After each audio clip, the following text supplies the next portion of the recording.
Assalamualaikum warahmatullahi wabarakatuh dan selamat pagi kepada semua.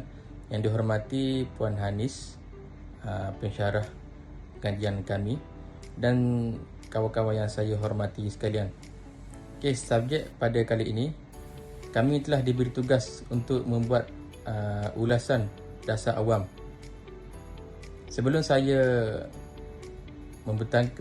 grup kami membentangkan ulasan tersebut, izinkan saya memperkenalkan ahli kumpulan saya, iaitu yang pertama, Muhammad Saiful bin Jaafar. Beliau akan menerangkan mengenai punca kegagalan dasar. Dan yang kedua, Muhammad Ridwan bin Ramli. Beliau akan menerangkan mengenai analisis kegagalan perspektif politik. Dan yang ketiga, Muhammad Lufti Zaid bin Abdul Rahman. Beliau akan menerangkan analisis kegagalan perspektif dari segi ekonomi. Dan yang keempat, Amsyar bin Muhammad Arifin. Beliau akan menerangkan analisis kegagalan perspektif dari segi sosial. Dan yang terakhir, Tamara Chabli, anak perempuan Lakshmanan. Beliau akan menerangkan mengenai cadangan dan tindakan. Dan saya sendiri ditugaskan untuk membuat video serta menggabungkan video daripada kumpulan saya. Okay, tanpa membuang masa, marilah kita sama-sama mendengar ulasan mengenai dasar awam daripada grup kami. Assalamualaikum dan salam sejahtera.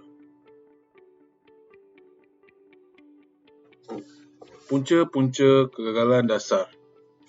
Antara punca utama kegagalan kerajaan dalam melaksanakan sesuatu dasar itu adalah sikap negatif masyarakat itu sendiri dalam melaksanakan dasar itu. Antara kegagalan dasar awam yang paling utama ialah dasar awam yang melibatkan ekonomi, iaitu dasar ekonomi baru. Kegagalan ini berpunca daripada sikap kaum Melayu yang ingin mencapai kejayaan dan kekayaan dengan cara yang pantas, seperti menjual semula permit yang telah diberikan pihak berkuasa kepada orang yang ketiga seperti warga asing, tidak menyokong barangan keluaran kaum Bumiputera serta mengamalkan gejala rasuah semasa menjalankan urus niaga. Selain itu, kurangnya pendedahan mengenai dasar-dasar yang telah dibuat oleh kerajaan kepada masyarakat juga menyebabkan dasar-dasar yang digubal tadi menemui kegagalan.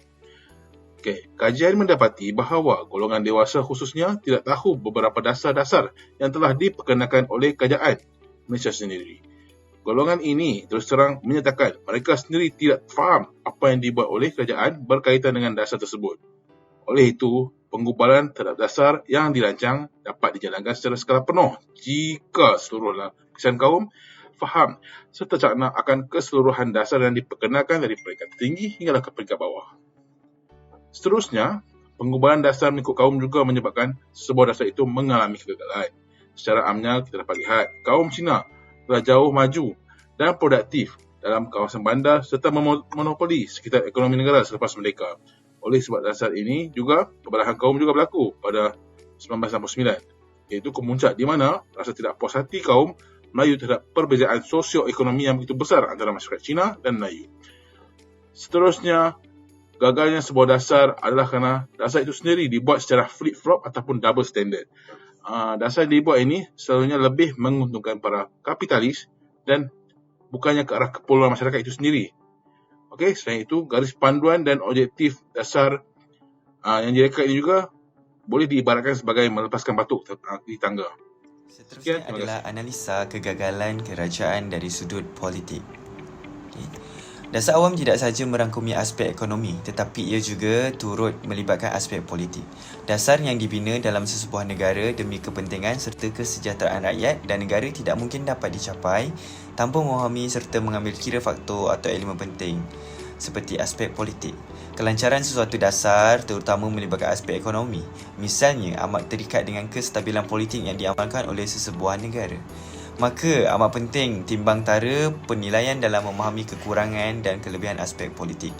Perlu diberikan pencerahan sewajarnya dalam memastikan dasar-dasar yang bakal dibina pada masa hadapan telah mendapat pertimbangan sewajarnya terhadap perkembangan terkini aspek politik semasa. Menurut nota dasar awam oleh tokoh-tokoh tersebut, Mereka mengambil pandangan dari Weimar 1999 yang menggariskan 4 isi penting kegagalan kerajaan dari sudut politik dalam dasar awam iaitu A. Demokrasi secara langsung, B. Kerajaan perwakilan, C. Bantuan birokrasi dan D. adalah sistem. A. Demokrasi secara langsung. Demokrasi secara langsung atau demokrasi asli merupakan satu sistem yang memberikan kebebasan kepada rakyat untuk membuat pilihan sosial. Ini merupakan tunjang utama atau elemen penting sistem demokrasi. Ia berbeza dengan sistem berbentuk monarki atau tradisional kerana dikuasai oleh golongan elit atau bangsawan yang berkuasa membuat keputusan dan pilihan. Rakyat hanya perlu patuh dan akur. Kebebasan rakyat dalam membuat pilihan dalam sistem ini adalah amat terhad. Kita pergi kepada B. Kerajaan perwakilan. Sistem politik ini di mana rakyat akan memilih atau mengundi perwakilan pilihan mereka untuk dilantik peringkat sebuah kerajaan. Sistem memilih perwakilan ini tidak semestinya memerlukan lapangan sistem demokrasi tetapi juga boleh wujud dalam lapangan sistem yang lain seperti kerajaan negara China. Perbezaan perwakilan yang dilantik di negara China tidak mempunyai kuasa bersifat legislatif dalam membuat dasar dan tidak menganggotai badan eksekutif atau barisan kepimpinan negara. Perwakilan yang dilantik melalui sistem ini akan merupakan dasar di peringkat legislatif, mengubal dasar dan meluluskan undang-undang tertentu. Di peringkat eksekutif pula, parti majoriti yang dipilih rakyat akan menganggotai badan pentadbiran tertinggi negara. Sistem perwakilan ini secara tidak langsung akan mengutamakan kepentingan pengundi di kawasan diwakili oleh mereka. Dalam hal ini, wujud pertemuan kepentingan sama ada suatu dasar hanya bertujuan mementingkan kehendak pengundi setempat supaya wakil rakyat tersebut kekal popular dan berupaya dilantik semula atau dasar yang dilaksanakan adalah baik untuk negara tapi tidak popular di kalangan pengundi kawasan berkenaan. Serta meletakkan wakil rakyat tersebut berisiko tidak dilantik sebagai wakil rakyat di hadapan. Contoh yang boleh diambil adalah pembinaan Jambatan ke Pulau Langkawi. Pembinaan jambatan akan menjana ekonomi di peringkat negara melalui keuntungan sektor ekonomi dan pelancongan hotel, tetapi akan mengancam punca pendapatan rakyat setempat seperti perkhidmatan sewa kereta kerana pelancong datang membawa kenderaan sendiri. Sektor nelayan kerana pembinaan jambatan akan musnah. Ekosistem perikanan dan peningkatan kos penerbangan kerana pelancong memilih pengangkutan darat berbanding pengangkutan udara. Selain itu, wujud juga cabaran kepentingan parti melampaui kepentingan rakyat dan negara kerana faktor pengagihan sumber dan sebagainya. C. Bantuan birokrasi. Pengujudan berbagai agensi kerajaan bertujuan untuk menangani permasalahan yang timbul berkaitan aktiviti ekonomi dari ancaman penindasan dan ketidakadilan.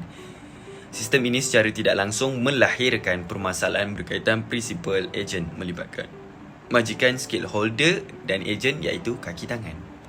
Permasalahan ini wujud disebabkan perbezaan kepentingan di kalangan majikan dan kaki tangan yang seterusnya mengakibatkan kerugian agensi. Kerugian agensi ini boleh dipecahkan kepada beberapa bahagian seperti yang pertama, kesukaran menilai output awam iaitu menilai keberhasilan sesuatu dasar yang dilaksanakan untuk kepentingan awam selaku pelanggan. Yang kedua, prestasi kaki tangan kerana tiada persaingan akibat dari kuasa monopoli yang menjurus kepada ketidakcekapan melaksanakan tugas. Dan yang ketiga, kesukaran mengubah sistem perkhidmatan awam sedia ada atau tidak fleksibel seperti kesukaran melukakan penamatan perkhidmatan apabila melibatkan faktor prestasi kerja. Okey, yang terakhir adalah D, sistem. Kekurangan sistem ini adalah ia mampu meletakkan kecekapan dan keberkesanan dasar-dasar kerajaan yang ingin dilaksanakan di tahap yang minima.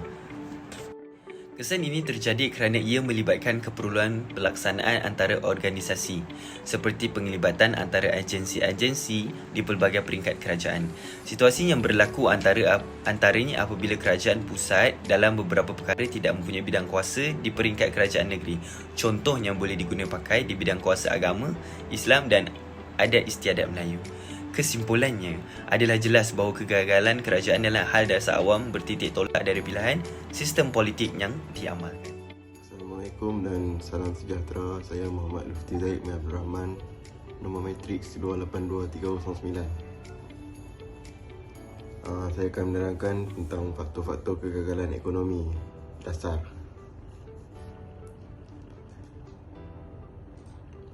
Pada zaman yang serba maju dan canggih ini, kerajaan perlu merancang untuk meningkatkan pertumbuhan ekonomi bagi bersaing dengan dunia luar yang sedang berkembang pesat, terutama dari segi teknologi yang semakin lama semakin canggih dan maju. Oleh yang demikian, kerajaan perlulah menjadi lebih proaktif bagi menangani masalah atau faktor yang bakal mempengaruhi pertumbuhan ekonomi dari segi teknologi kepada masyarakat bandar atau luar bandar dan membawa kepada kegagalan ekonomi. Faktor-faktor kegagalan lain. Faktor lain menjadi kegagalan sebuah ekonomi sebuah kerajaan adalah kegiatan rasuah dalam kalangan sektor awam yang terus berleluasa. Hal ini perlu dihentikan untuk kerajaan memperkasakan ekonomi dan membetulkan persepsi negara-negara jiran lain. Undang-undang dan polisi kerajaan perlu diubah supaya menjadi lebih baik dan bagi memastikan sesiapa yang terlibat dalam jara rasuah diberkas dan tidak melakukan kegiatan yang memburukkan imej negara di mata dunia. Faktor kegagalan ekonomi yang ketiga. Kegiatan penyeludupan yang berleluasa juga akan menjadi kegagalan ekonomi dalam sebuah negara dan kerajaan. Contohnya penyeludupan rokok, minyak masak dan petrol bersubsidi ke negara jiran lain. Kegiatan penyeludupan ini akan menyebabkan kerugian berbilion ringgit kepada negara yang tidak bersungguh-sungguh menangani masalah ini. Keempat, bantuan kerajaan untuk industri kecil dan sederhana juga perlu dipertingkatkan bagi merancakkan lagi ekonomi. Hal ini merangkumi taraf kepakaran, pengurusan pengetahuan teknologi dari segi pekerja dan alatan. Semangat industri ini akan menjadi asas utama bagi menyemarakkan lagi ekonomi negara.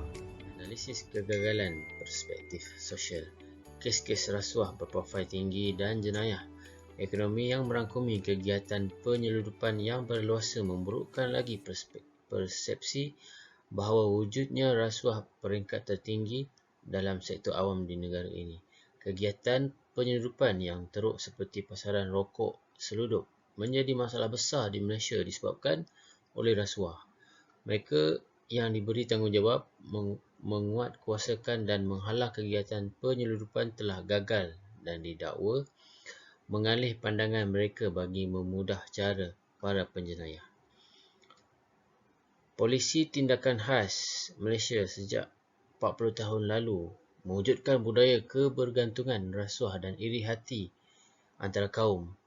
Dasar keupayaan fizikal isi rumah Malaysia menunjukkan stratifikasi sosial dua kelas dengan mengurangkan ketidaksamaan antara etnik, tetapi jurang pendapatan semakin meningkat dan menghapuskan dasar klasifikasi etnik DEB yang lebih relevannya isu equity dalam pembangunan.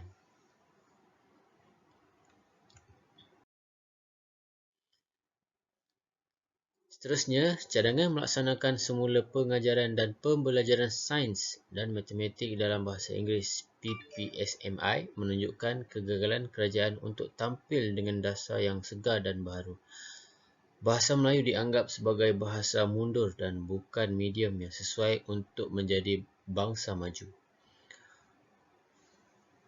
Model dasar sosial kontemporari seperti kebajikan agihan semula didapati semakin gagal atau kurang berkesan untuk bertindak balas dengan keperluan hidup dan masalah sosial yang wujud dalam kehidupan masyarakat serta semakin kurang berkesan untuk menyediakan pelbagai peluang sosial yang diperlukan oleh anggota masyarakat bagi memajukan atau meningkatkan kesejahteraan hidup mereka.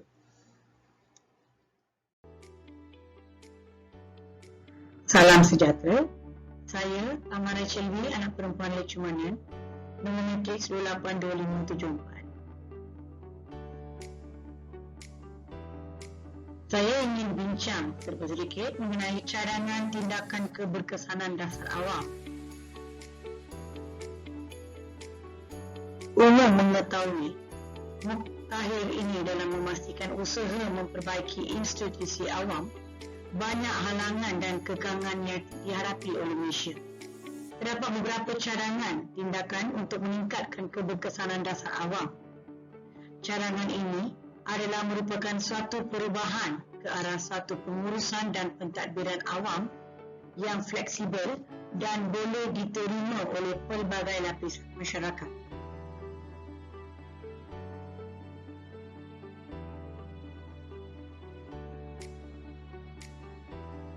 Cadangannya ialah seperti